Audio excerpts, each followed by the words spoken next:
Good morning. Good morning. This week felt real gross. Real gross. I actually cashed both of my SPY teams, and I still felt disgusted all day yesterday. Sometimes we've had some good times, you know, so you celebrate those. And sometimes it's so bad that it's comical. Like last week, I was looking at one of my lineups on here, and how did I build this? Like, what the hell is this? And this week, I liked my lineups. I built two lineups that had the right pieces, but not all together. If I could have combined my two SPY lineups, I would have had a top 0.01% finisher, but I didn't. I didn't have the right pieces.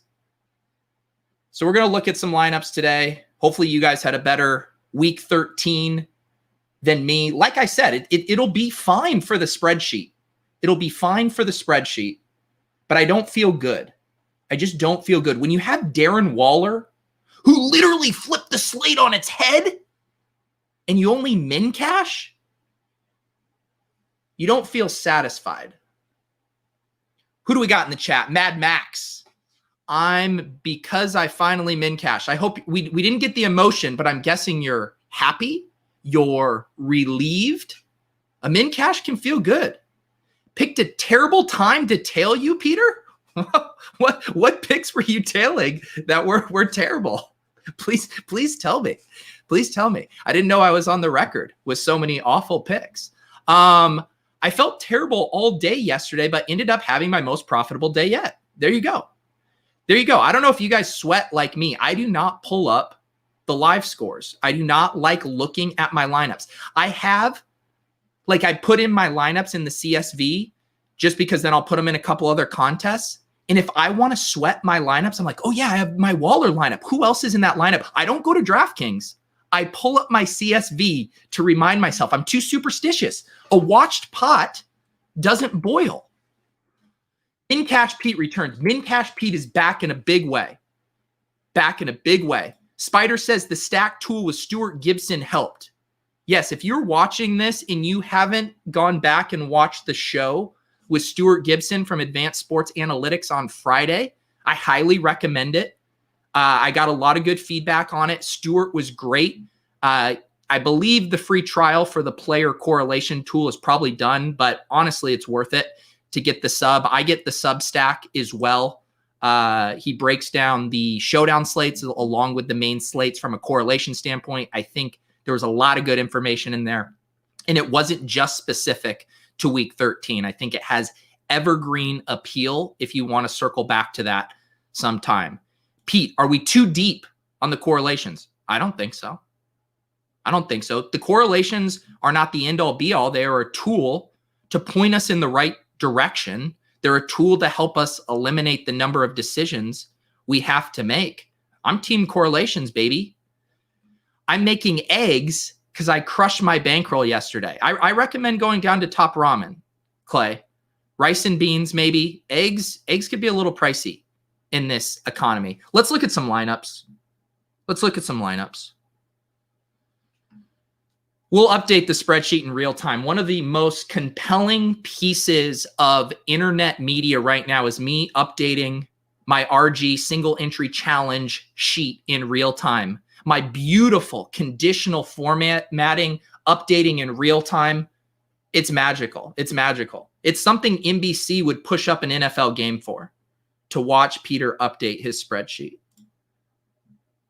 Like I said, I played two of the SPY contests.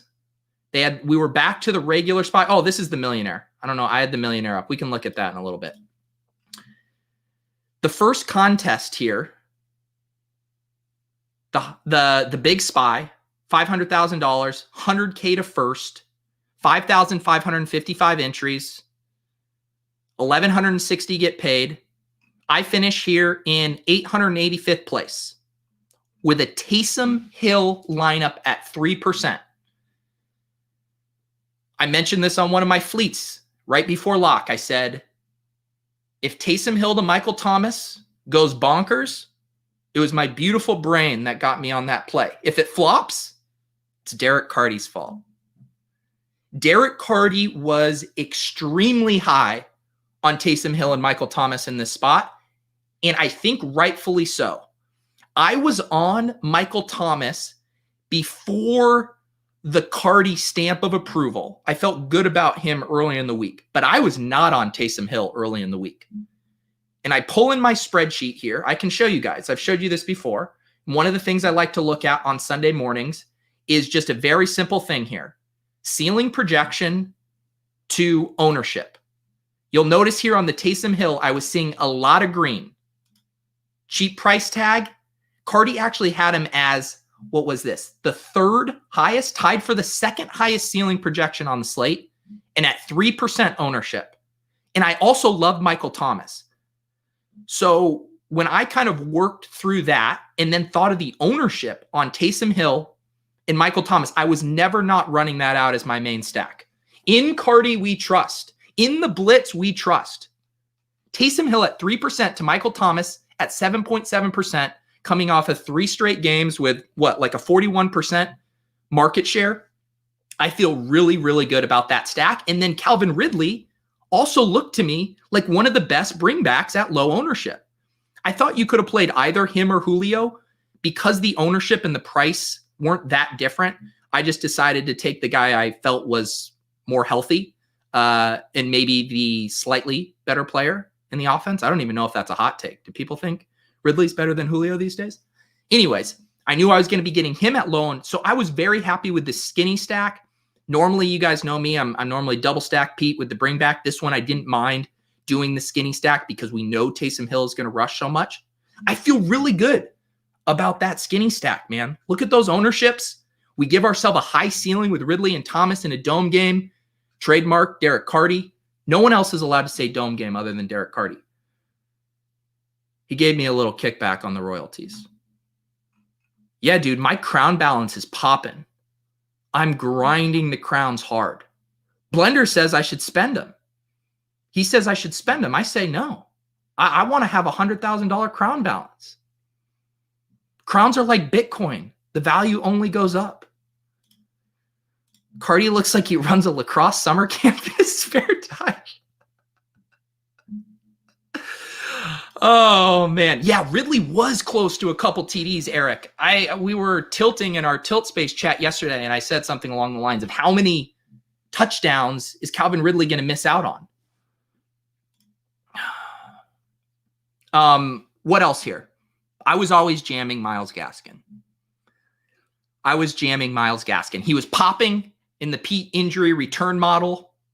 This should have been such a bigger day for Myles Gaskin. I believe he had 6 carries at the goal line. 6 carries. Like, he should have had a monster day. Some of that, I think, is probably on him not getting in there. Some of it's on the play call. Can we just be done with I formation at the goal line? Can we be done with it? Let's telegraph exactly what we are going to do. Make it as obvious as possible. And just ram a guy into the defensive line. Spread it out. Anything. Misdirection. You see that touchdown that Devontae Adams scored on? It was a classic fade route, right? And you'd say, all right, let's not throw end zone fades. Those aren't super high conversion plays. But they did it from the slot, and they schemed him open. At least you're using some modicum of creativity. Why are we jamming Myles Gaskin up the middle 100 times? So I was always jamming Myles Gaskin. I thought it was one of those situations where earlier in the week, we're going to have Booker and Montgomery as mega chalk in that range. And then Gaskin comes in Saturday, and he was getting a lot of steam. A lot of people were talking about him, but I knew it was going to level out the ownership across Booker, Montgomery, Gaskin. I ranked it Gaskin, Booker, Montgomery. Obviously, Montgomery had the better day, but I don't have any regrets about jamming Gaskin there. Like I just said, he was 88% of the carries. He could have had a 30-point day. Even on his big run he ripped off at the end, he fumbles it. So it was just one of those kind of run bad situations for Gaskin there. Aaron Jones was one of my favorite running back plays. I mean, it's the classic thing with Aaron Jones, right? When he's under 10%, everyone's gravitating to Devontae Adams. People are playing the Packers defense. people are playing Rodgers. Aaron Jones sets up as a really nice play. And we see why he's a nice play, because he can rip off a 77-yard touchdown run. That was a sick run, too. I kept waiting for him to get tackled, and he weaved all the way there. What got you on the Pats D? Honestly, nothing special. I was over here in my spreadsheet. In some of these spots, I needed, I only had $2,400 left in this lineup. That left me down here with the Falcons and Patriots. And I didn't want to play the Falcons D because I had Taysom Hill and Michael Thomas. So then I just went to the Patriots. I thought of those sub 2,500 non-Falcons Ds. They were the best. Also, I don't know if you've heard, but Bill Belichick does a pretty good job against rookie quarterbacks, guys. Apparently that's a narrative. I actually didn't even know that narrative. But it was true. 45-0. 2 interceptions, 0 TDs for Justin Herbert. Bill Belichick has his number. My grown-ass man lineup finished 183rd in the Bankroll Challenge League. Yeah, we'll check that out in a few. I think my buddy Brian, Brick75, had a tweet yesterday that said, rough day for grown-ass men. I think it was. It was. Gaskin was 45% in mine. Yeah, depending on the higher in stakes you went up, the more highly owned Gaskin was yesterday. For the tilt space, we played in the $4,444 contest, and Gaskin, I believe, was 37 or 40%. You see here 22.5%. And that's something you're going to normally see with those guys.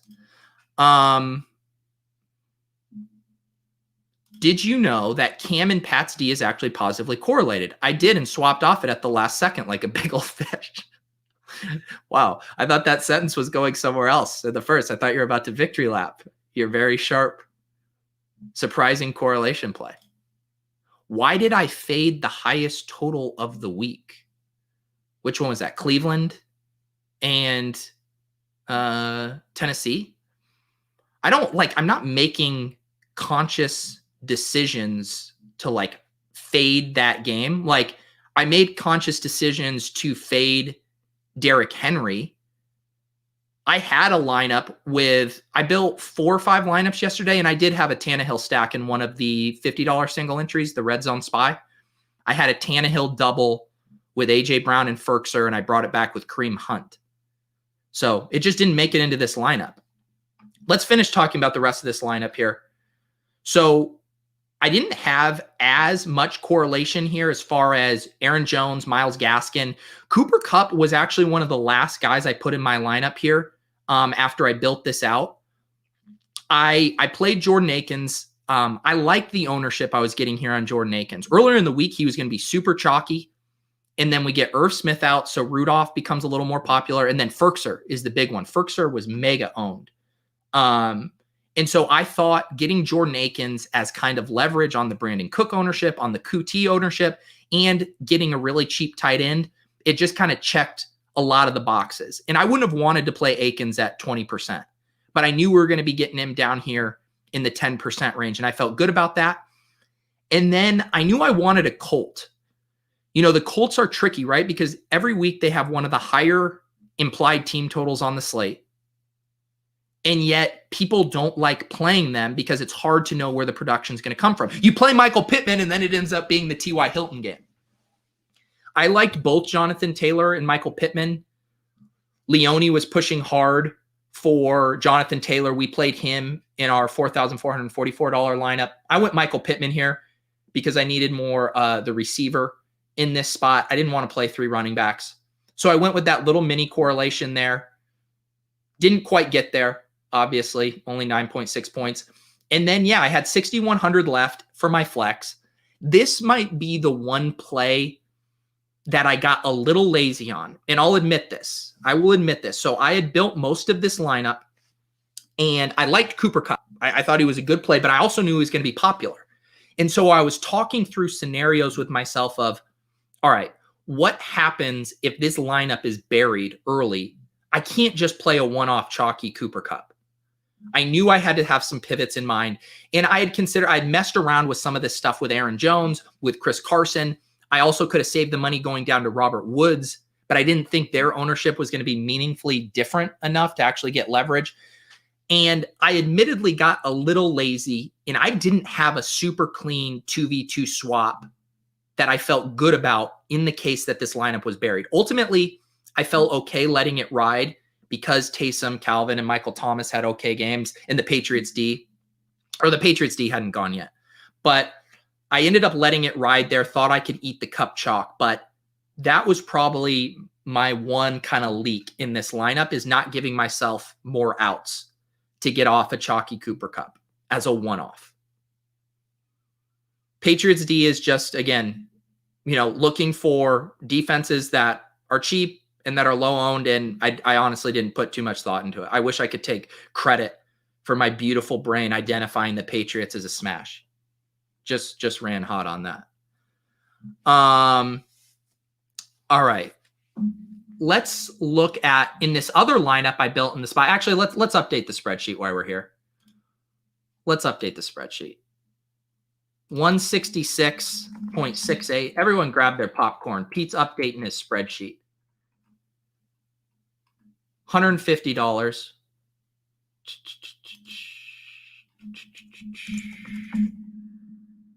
What is this? What place did I get? 885. And, oh no, this goes down here. Wait, come on. This goes up here. This is why I don't update the spreadsheet live, because I'm just like a disaster with this stuff. If you guys could see my spreadsheet, Leone had to come in here and rehab my spreadsheet because I was such a disaster with all this stuff. What was the cash line? 1160. Okay, 161.94. Oh, my buddy Justin Hertzig here at 161.94. Bubble Boy Hertzig. What was it? 161.94. All right, so we clear that. Finish in the 16th percentile. I don't think that counts as a shot on goal. Doesn't count as a shot on goal. We need to be in this top 5% for a puck on net, shot on goal, greens in regulation. Let's go look at the other lineup I made, and let me just check in on the chat here. Yeah, didn't you know Donovan Peoples-Jones and Corey Davis was the go-to mini correlation? A dude who finished 5th in the Millie actually had that one. The Donovan Peoples-Jones bring back. I feel like it was really hard to late swap this week. I did a late swap in this lineup. This other spy lineup that we're about to look at here, I did a late swap. I thought there was enough good options between Chris Carson, Lockett, Keenan Allen, DeAndre Hopkins, Aaron Jones. I think because we had the chalk condensing around Devontae Adams and Austin Eckler, I thought there was actually a lot of decent ways to get out from underneath chalk if you were buried. So I will, it sucks the analysis of this lineup is kind of just Pat's D got there. What more defensive analysis do you want me to give? I promise you I don't have my hand in the dirt on the Pats defensive line with the Chargers offensive line. I had $2,500 left in this lineup. I thought the Falcons and the Patriots D were projecting the highest. And when I say thought, I mean I literally looked at projections and saw which one was projecting the highest. And then I didn't want to play the Falcons because they were going against Taysom Hill, so I played the other one. I mean, I apologize. I will be doing my defensive analysis lineup review immediately following this at 11:45. I will tell you 100 reasons why I used every defense. I mean, I don't know what you want. You want a narrative? I already gave the narrative. Bill Belichick against rookie QBs. Although I didn't know that narrative until after I played them. Basically saying defense smashing sucks. I don't know what you want from me, man. I thought I was playing a defense that would get me 10 to 15 points, and they got me 31. I'm sorry. I don't know what else you want. They hit their ceiling outcome. Defensive scoring is incredibly random and reliant on big plays that are not predictable, i.e. defensive turnovers for touchdowns, punt returns for touchdowns. If you found someone who could predict that Gunnar Olszewski or whatever his name was going to score multiple times, well, then you should be tailing that person. All right, let's go over to this other lineup. So this one was frustrating because I was on the card of Waller. I had it, but the rest of my stack around it didn't hit. I mean, Nelson Aguilar, I can't wait to go check the air yards on Nelson Aguilar, was just missed for a couple big plays. Henry Ruggs gets the suck out touchdown at the end. Mims as the cheap bring back, whatever. But man, this one hurts because it just is like you're so close. You have the guy you need to win in Darren Waller, but the core of the lineup here with these other wide receivers doesn't get there. And so initially in this lineup, I have to remember. I had Chris Carson and Davante Adams. And even though I had the card of Waller, I was in rough shape because of the Aguilar, T. Higgins, and Denzel Mims stat lines. I knew I couldn't win a tournament, and I knew a lot of teams were going to have Davante Adams. I also knew that Chris Carson wasn't going to be heavily owned, but I thought it was worth getting to two guys that I knew were going to be sub 10%, as opposed to having like a Chris Carson around 10% and a Davante Adams around 25%. So I pivoted that to Aaron Jones and DeAndre Hopkins, and I'm happy about that decision. I think if we add up the raw points, it was actually probably pretty close what that 2v2 was versus Carson and Adams. But I needed to get unique there to have a chance to lap some of the Davante Adams and Eckler chalk. So I feel good about that pivot. Like I said, I was jamming Gaskin. So he was a guy I was playing everywhere. In the other lineup, I just played him as a one-off. Here, I thought I would get a little correlation and play T. Higgins. I thought T. Higgins was a solid play.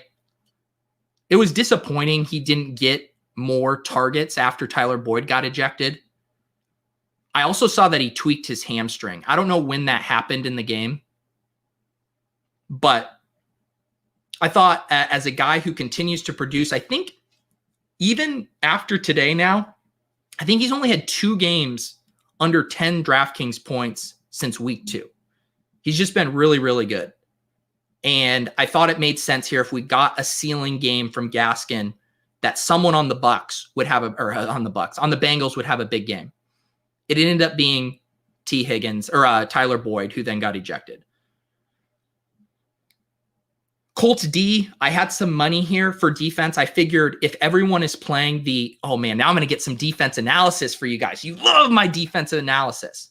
The thought process, the thesis on the Colts defense here was everyone is playing Deshaun Watson. They're playing Brandon Cooks. They're playing Kiki Kuti. What if that goes south? Well, maybe it goes south with the Colts defense, who's actually been a pretty good defense for most of the year. And maybe a low-owned defense that's also leverage on some chalky pieces makes sense. That's defensive analysis right there. No one does defensive analysis better than me. Over in the RotoGrinders chat, Ethan Dot says Waller was an elite play. Man, let's talk about the Waller thing, because this was, again, one of those lessons about like how ownership can change so much throughout the week. Before the Ferkser stuff opened up, Waller was projecting around 20 to 25% owned. And at that kind of ownership, paying up for a tight end who we know can have these dud games. Like Waller hasn't been a portrait of consistency this year. But like these guys we talk about, like Aaron Jones, like Will Fuller, like Derrick Henry, we know the ceiling there exists. And when they're low owned, you want to have pieces of these guys. And I have enjoyed attacking this Jets defense in DFS all year. Some of my best weeks this year were a Mahomes team against the Jets, Justin Herbert team against the Jets. That was a couple weeks ago when I finished top 20 in the SPY, was Justin Herbert against the Jets. And I'm looking here and I'm like, all right, we have a nice passing game setup. We have a tight end who can separate from the field going against the Jets, and he's not going to be owned. This was another one of those things where checking my spreadsheet on Sunday morning really helped me, because earlier in the week, I'm sitting here looking at this ownership next to Waller's name, and I'm seeing it at, 20, 25%. I updated on Sunday and it's down to 11%. Now I'm getting really, really interested. And, my big failing was not committing more to Waller. I only ended up playing him in this Derek Carr lineup. I actually played him in another lineup on FanDuel where that one didn't even cash. But anyways, I wish I would have had more conviction. I mean, if you tell me, I knew he was going to come in around 11 or 12% if I trusted my ownership. It comes in at 6.7% in the spot. It's a situation I wish I would have capitalized on more, because everything lined up here. The one tight end on the main slate that could really separate from the field in a great matchup at low ownership when everyone else is chasing the punt tight ends.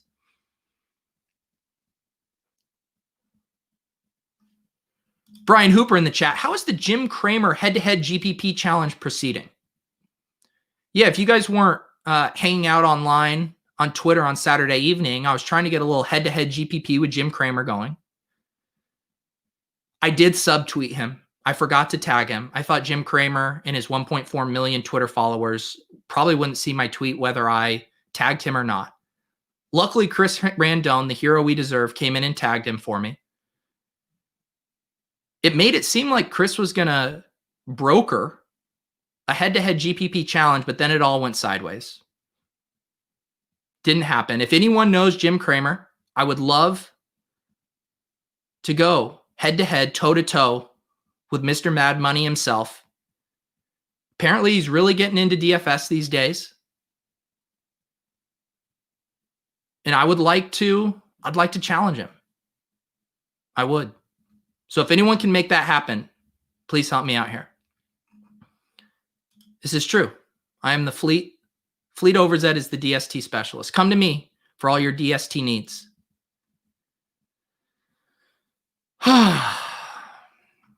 Is Eli doing stuff for DraftKings now too? I'll take all comers, dude. I will come out of cash game retirement to take on all of these guys. Jim Cramer, Eli Manning, Paulie D, Gronk's girlfriend, whoever else has done affiliate marketing for DraftKings. Do we have any other questions about this team? Let me see. We got Ryan Hodge in the chat. Does that 4% really make you question using Waller more? You know your lineup is going to be unique because of stacking, and a guy like Higgins sub 2%. That 4 to 5% on Waller should not matter. I guess I don't understand what you're saying, Hodge.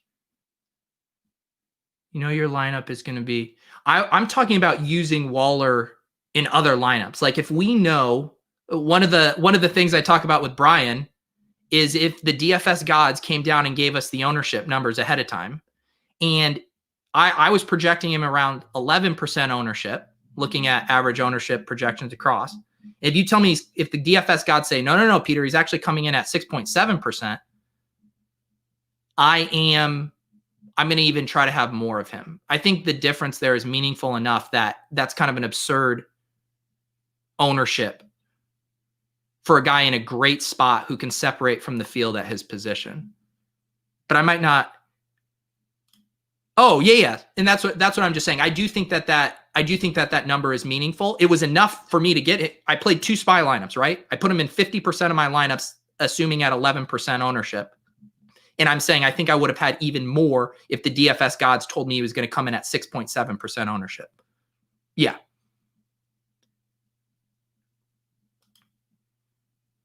I mean, it's the same reason that, I mean, you can go through it too and be like, okay, well, what's really the difference between 10% and 20% in this? It's saying the chances, that's okay. So if we do this, 5% of a field of this size, that's 277 lineups. That's 277 less lineups that have Darren Waller than if he was 11% owned. That's a big difference. That's 277 less lineups you have to compete with. So I think it's very meaningful, those 5 to 6 percentage points, to have almost 300 lineups that don't have Waller that I thought were going to have Waller based on my ownership. I think that's big. How is ownership projected? People do it different ways. I know Chris Gimino at RotoGrinders. I'm pretty sure Alex, I know Brick, they have automated systems. I assume it's some kind of concoction of looking at projections and what plays are showing up in optimals. I don't know exactly how that sausage gets made. I know Levitan over at ETR, I think he has some, railings to keep him within, but he does his way more on feel and public sentiment. I like aggregating ownerships to kind of get a blend of those. And the market is pretty efficient when aggregated on ownership. I was talking with Brian yesterday too about how efficient ownership projections have been, specifically in the Millie Maker. I mean, a really, really good predictor of ownership, which is good and bad, right? Because it's good in that it's helpful for us to make decisions on what's actually going to be reality, but it's also bad because it's harder to get leverage spots when the ownership is so efficient relative to what they should be owned. Is there a standard formula for making your own point projections? This is out of my depth. I have gotten better at math and statistics and stuff because of DFS and learning more, but I do not make my own projections. I do not know. You should hop in someone like Brian Hooper's Discord. I know they talk a lot about projections. I'm sure if you hit up some of the data scientists, I want to say Anthony Amico or Justin Freeman, one of them had a template for making your own projections. If you follow up with me or hit up some of those guys, I think you can find some good tools and starting points for that. But that I don't do that. I appreciate the people who do. I value it, but that's not how I like spending my time, even though it could be a fun intellectual exercise. All right. Okay. Let's go over to the Pete's Bankroll challenge here. Who took this down? Joe from St. Louis. I recognize Joe's avatar. Joe, are you in the chat today? Yes, Eric pointed out it's Freeman. Yeah, hit up Justin Freeman on Twitter, and I bet he'll hook you up with that. Uh-oh, here he is. Here's Joe King, the man in the bowler hat with the mustache, with the monocle, in the observatory with the Tannehill stack. Let's see what he did here. Tannehill to Corey Davis. Wow, you are sick, Joe. You are sick. No A.J. Brown in a Tannehill stack? You sick man. I do like that correlation, though. I see what you did. You played both Chubb and Landry. I like that a lot. I think in these smaller field tournaments, this is obviously a very small tournament here. 200 people going in on a game makes a ton of sense. All you have to do is identify the game that shoots out, and you're going to be in good shape. This would be a harder team to win a big contest with because Chubb and Landry are going to have some negative correlation, but it doesn't matter when the piece of that game pie gets so big. So I love that angle there. I personally would not have been able to make a Tannehill stack without A.J. Brown, but that's why you won this tournament and I didn't. What else did you do here? You correlated Jonathan Taylor with Brandon Cooks. I think we in the Peach Challenge probably galaxy brained ourselves off of Brandon Cooks. All of us contrarian galaxy brainers, 20% isn't bad. And you can tell also Jonathan Taylor coming in at 18%. This is the Pete's ownership, the Pete's contest ownership. I think in most stuff, Jonathan Taylor was sub 10%. Even in our high stakes, 4,444, I think we got him at 11 or 12%. Pete's challenge too sharp. And then he correlated Mims and Waller. I love it. I love it. Had enough money to get up to Seahawks defense. This is a nice lineup. Game stack, too many correlations. Get a good defense. Easy game. Easy game, Joe from St. Louis. Yes, the correlation in this lineup fucks. Sorry to the kids on this morning. Sorry to the family men and women gathering around. They just poured their children a bowl of Fruit Loops. Want to get some defensive analysis. And then we say things like this lineup's correlation fucks. Sorry, Devin at RotoGrinders, you're going to have to slap the explicit tag on this audio upload. I don't know if he posts the audio for the lineup reviews. He's been posting the audio for the Friday shows. If you subscribe to the RotoGrinders podcast feed, you can get the Friday shows in podcast form. But I think you're losing something. I think these shows have a very critical visual element to them. It reminds me of, if you guys ever seen the clip, there's this clip of David Lynch, the movie director, and someone asks him what he thinks about people watching movies on their phone. And he's so disgusted by even the thought of someone watching one of his movies on his phone. He just goes, it's fucking bullshit. There's a lot of good David Lynch clips. I think there's another one where someone asks him what he thinks about product placement, and he also says it's fucking bullshit. Gotta love David Lynch. Nice job, Joe. This is a good lineup. Anyone else in the chat want me to look? Mad Max finished 18th. What did I do wrong? Dude, I will dissect your lineup. I will tell you exactly where you went wrong. Oh, you did the same thing as me. You played Michael Pittman. Let's see. I mean, this lineup looks pretty good to me. Rodgers double stack. Bring it back with Rager. That was a sick, low-owned bring back. You correlate Corey Davis with Kareem Hunt. You play James Robinson as a one-off, which is totally fine. You play Michael Pittman as a one-off, which I think is fine. I honestly don't know what happened to this lineup. Look at how sharp this contest is, right? Look at how many of you guys were up here. I mean, I do feel like this is impressive. When you think about the percentage of teams in these other contests that cash, you know, I'm down here with the min cash at 166.68. I mean, lots of good scores here. Like, this is a competitive tournament in a 200-person field. To have this many teams over 166.68. I would need to break down the math on it. Like the average score of this tournament, it seems very high relative to other contests. You guys build sharp lineups. Let's see. You outscored me by 2 points. What is yours? Is this you, Froyo? Is that you, Jamarius?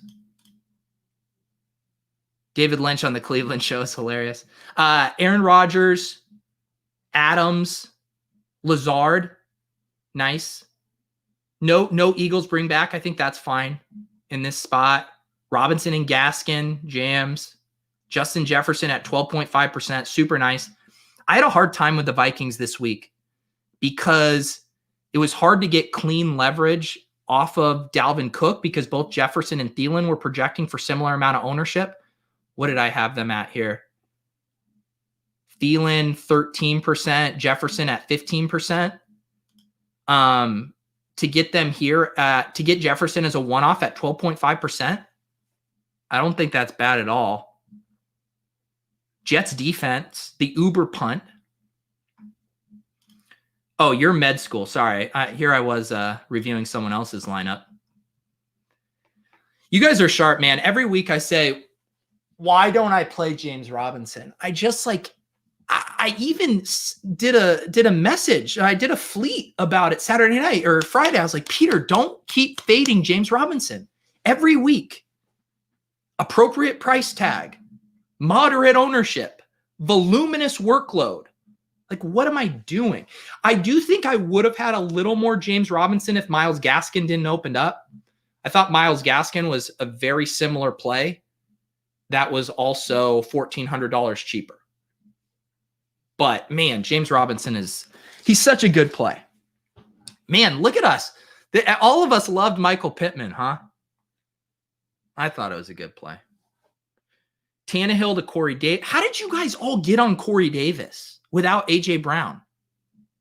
Someone tell me how you guys did this.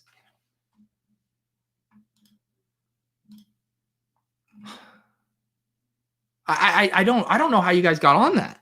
Like, I was never getting on Corey Davis. If in my double stack I did A.J. Brown and Ferkser, but I'm the fish. How did you guys know about Corey Davis? Donnie Watson says in the RotoGrinders chat, Pete, did you consider Jefferson and Thielen paired with Chark? I did that a lot, and Chark let me down.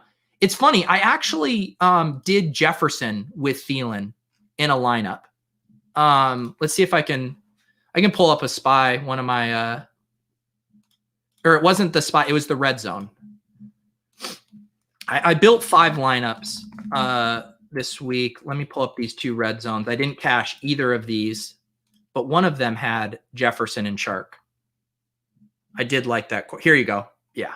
So this was the one that hurt me because, like I said, Taysom Hill and Derek Carr were my 2 favorite quarterbacks. And then my third favorite was Kyler.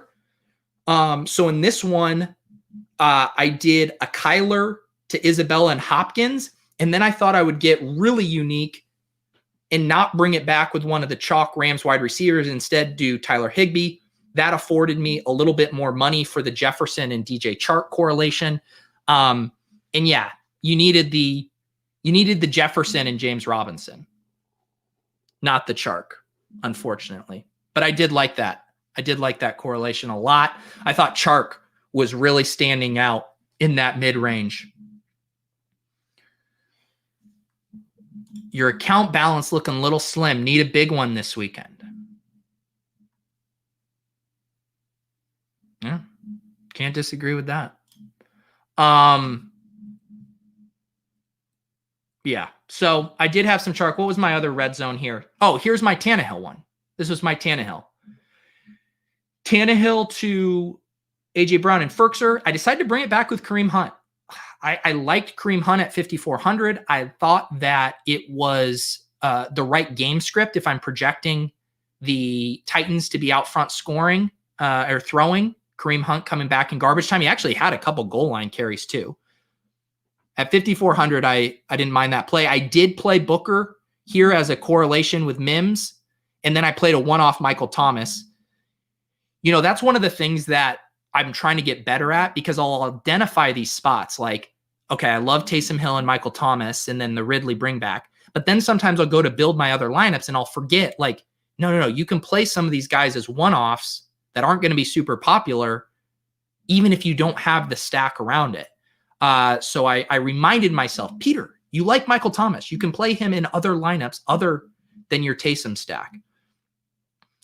So yeah, ultimately, I feel good about my builds this week. Just didn't have the perfect puzzle pieces to come together around them.